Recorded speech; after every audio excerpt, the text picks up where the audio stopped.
Hi everyone, this is Theo here from pocketblocks.com. Today I'm going to show you the sketching tools that I'm going to bring for my trip to Bandung in Indonesia in a few days time. Now this is a sketching event organized by Indonesian sketchers there, so I'll just be going there for 4 days to sketch the town or city area of Bandung. Let me show you the things that I'm going to bring. As usual, I'm going to be bringing watercolor supplies. So this one is a new sketchbook that I bought recently. This is the Strathmore 400 series watercolor journal. It has 48 pages, 300 GSM, but there's no mention of how much cotton content there is. This is actually a paperback sketchbook. Personally, I prefer hardcover so that you have some sort of backing to draw on. But this is new. I'm going to try this out in Bandung. So what's nice about this sketchbook is you can open this sketchbook flat throughout. It's cold press and there's some sort of nice texture going on over it. So I hope to be able to finish all the 48 pages in the 4 days to do a review for this sketchbook. And this is a watercolor palette. This is actually an empty palette that I bought. Even though you see that it's Rembrandt, this box is actually quite generic. Many manufacturers would just print their names on the box, but inside there's no Rembrandt paints actually. So I'm using Daniel Smith here. There are 12 pens here. Most of these colors, actually all of these colors are squeezed out from the tube, except for this Phthalo green, which is a Winsor Newton. What I like about this box is it's very small, compact. There are 3 wells here for mixing, and you can squeeze in a small pocket brush into this roll here. Let me talk a bit more about this pocket brush. This is a rosemary pocket brush. It's a sable brush.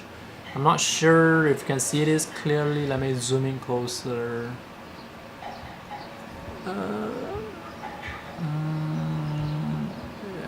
Okay, it's a sable brush. Has very sharp tip. I'm not sure about the size. Probably a size 8, I think. I'm always very careful when putting the brush back into the body itself. Okay, that's the watercolor box. Let's take a look at the pens that I'll be bringing. Let's see. 5 pens. Let's take a look at these 2 first. These 2 are the water brushes.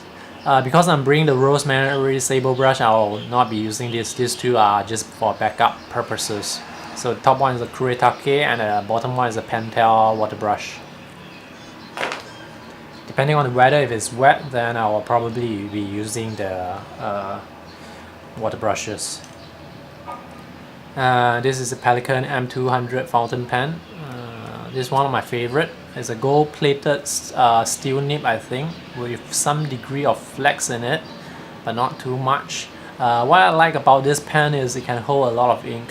So this right now is half filled.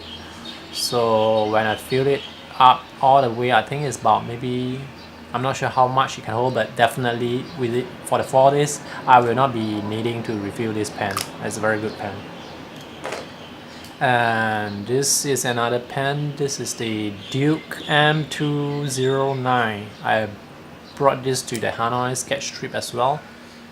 It's a Fude nib pen, so you can see that there's a bit of bent at the edge of the nib there. It's capable of drawing thick and thin lines. This is another pen here. This is the Uniball Vision needle. Even though it's needle, it's actually fine, so it draws a line like 0.7. What I like about Uniball, some of the Uniball pens, they have a pigment ink inside. This one has the waterproof, fade-proof pigment in, so when it's dry, it's waterproof. You can use it with watercolor, and it's archival because it's pigment. And this is a small water container that I'll be bringing. Yeah, it's a Nutella container. You can see that's quite dirty. I've used it for a very long time. And ink bottle. I've actually filled this ink bottle with Noodles ink. This is a plastic bottle that is safe to bring on planes. I mean, when a plane is flying, there's a difference in pressure. Sometimes the ink will get out, might get out. So when I have fountain pens on the plane, usually I will keep them empty, and then I'll refill them once I touch down. And water bottle for cleaning the brushes. Okay, let me show you my sketching bag. This is the walk stool chair that I'll be bringing. It's a three-legged stool, quite useful. I like this because you can keep the legs and keep the chair very compact. So you just press the red button here, you can close the stool down and then just tighten it up. I carry this by hand.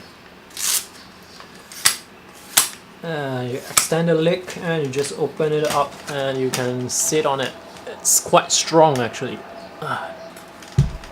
This is my sketching bag. It's quite a small bag, but it's big enough to hold an A5 sketchbook. It's a Manhattan Portage. I think it's an urban bag or something. That's the name of the bag itself. There's a few pockets, which I like. Okay, so this is the main compartment, so I'll just squeeze in my watercolor journal.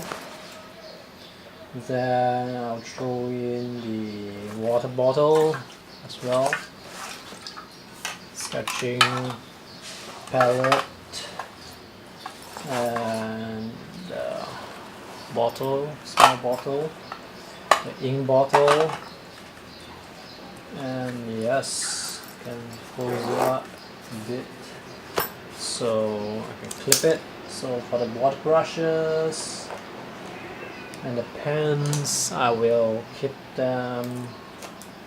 These are only for backup, so I'll just keep them inside this zip pocket here.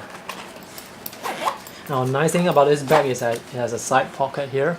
So usually I put my main drawing pens here, so it will be these two, the Duke fountain pen as well as the Pelican fountain pen, so that I can access them easily. And so that's about all. So that's all for the sketching tools.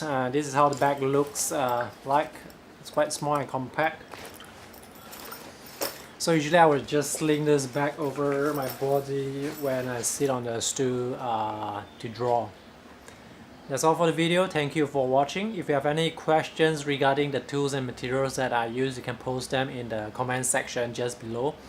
And I will be posting more sketching related videos on this channel, so be sure to subscribe to this channel.